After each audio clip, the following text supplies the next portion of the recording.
안녕하십니까. 민주당의 그 김용민 이자가 이제 그 원내 부대표인데요. 그런데 그 법률적인 면에서는 아주 핵심 컨트롤 타워입니다. 왜 그러냐면 이게 그 박찬대가 법률 전문가가 아니고요. 그 다음에 그 수석 원내 박성준 성동구에 이자도 강성인데 앵커 출신이에요. 그 다음에 그 법사위원장 멍청래도 법조인이 아니죠. 그러니까 이제 그 법조인으로서 김용민이가 원내 부대표지만 상당히 영향력을 행사하고 있습니다. 제가 옛날에 그 총선 때 한 명만 떨어뜨리라면 김용민을 떨어뜨려야 된다. 이랬는데 그 남양주에서 조광한 시장이 그 잡지를 못했어요. 그래가 이제 그 재선 의원이 됐는데 진짜 좌파 중에 좌파 핵심 변호사고 지금 이제 큰 역할을 하고 있는 게 김용민이다. 이걸 먼저 말씀드리고요.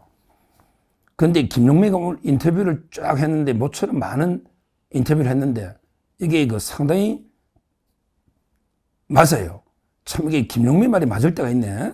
제가 김용민이를 이게 말이 맞다고 해준 거는 이게 처음인 것 같은데요. 김용민이가 뭐라고 했냐면요. 현재 선고가 더 늦어지면 시간은 윤편이다. 이거는 이게 맞는 말이에요. 왜? 헌법재판소의 선고가 늦어지면 늦어질수록 시간에게 윤편이다. 이렇게 한 거예요. 저는 보통 사람들에게 보통 그냥 뭐 저번 주에 3월 14일 전에 선고한다. 또는 이게 더 빨리 뭐 선고한다. 처음에는 이게 2월 달에 뭐 끝낸다는 말도 있었고요. 근데 계속 늦어졌잖아요. 일단 이게 늦어질수록 윤석열 대통령 측에 유리한 건 맞아요. 왜 그러냐면 이게 그만큼 이게 현재 내부에 경론이 벌어지면서 실제 그 평의 과정이 순탄하지 않다. 이렇게 보기 때문에 맞는 거예요. 그래서 이미 저번 주에 아마 선고했으면 인용됐을 가능성이 있다. 근데 이번 주에 선고하면 반바이다. 근데 다음 주로 넘어간다. 다음 주로 가면 이게 저는 오히려 각하 가능성이 더 높아진다. 이렇게 보고 있고 저도 이게 방송에서 그렇게 이야기했는데 김용민이가 저하고 이게 똑같은 주장을 한 겁니다. 김용민이가 자기도 그 시간이 지날수록 대통령한테 유리해진다. 그러면서 그 김용민이가 뭐라 했냐. 이자가요.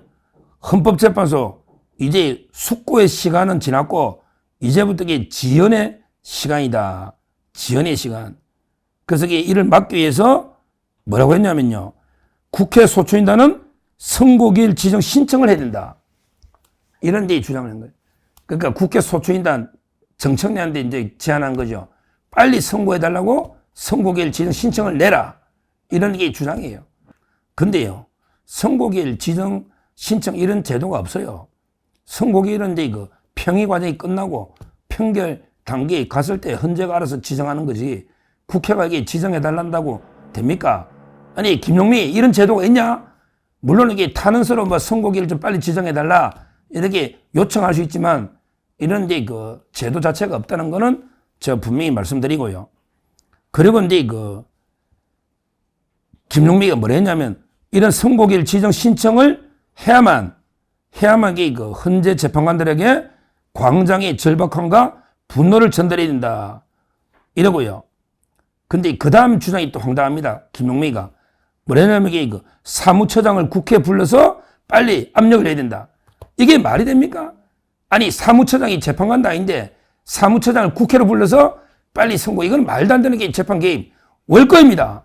이거야말로 직권 남용이다. 이렇게 보고요.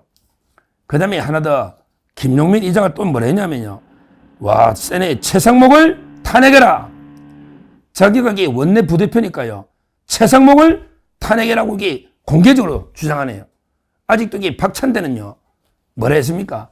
박찬대에게 내일까지 최상목 임명 안 하면 참을 만큼 참았다. 내일까지 안 하면 뭐 어떻게 하겠다는데 탄핵 이야기는 박찬대는 못 꺼냈어요.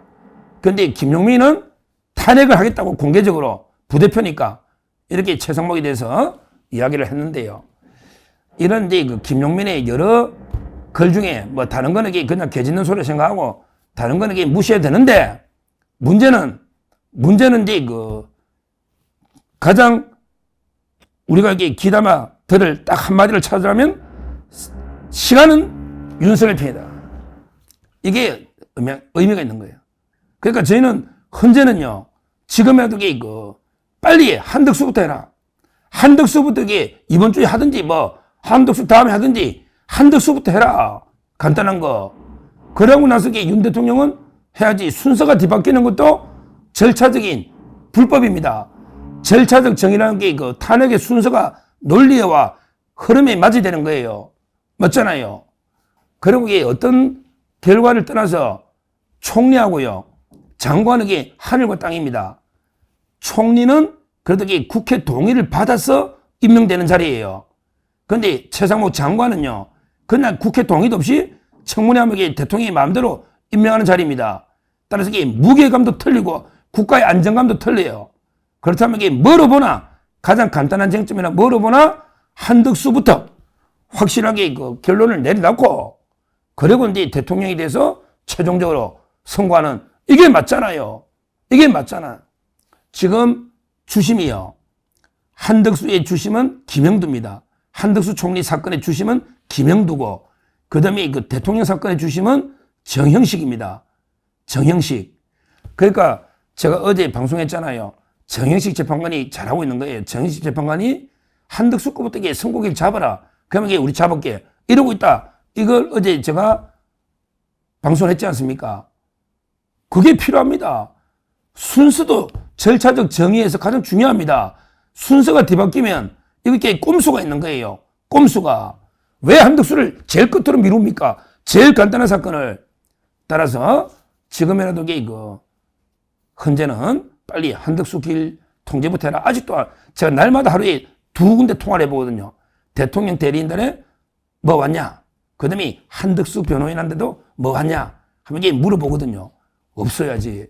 없어요. 이게 순서가 뒤바뀌면 그 자체로 이게 헌재는 엄청나게 불공정 시비에 휘말릴 수밖에 없다.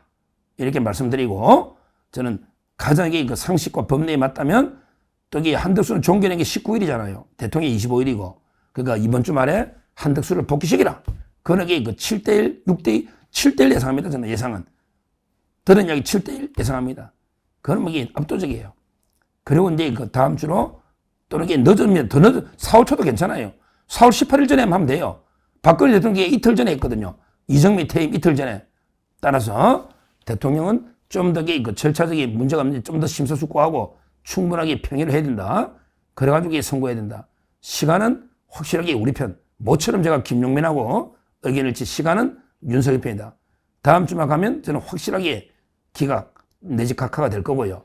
이번 주에 선고되면 반반이다. 저번 주에 선고됐으면 상당히 우리가 걱정할 불리한 상황이 있었다. 이미 한 고비는 지나서 지금 잘 버티고 있다. 우리 우파 재판이 잘 버티고 있다 봐요. 끝까지 버텨야 됩니다. 그리고 이게 그냥 법대로 선고하는 거죠. 끝까지. 만약 임명은 무조건 맞고, 그 다음에 끝까지 버티면 다음 주로 가면 저는 오히려 기각 내지 각하 확률이 압도적으로 높아진다. 이렇게 볼 수가 있겠습니다. 감사합니다. 저는 오로지 국민 여러분만 믿고 신명을 바쳐 자유 대한민국을 지켜낼 것입니다. 저를 믿어 주십시오. 감사합니다.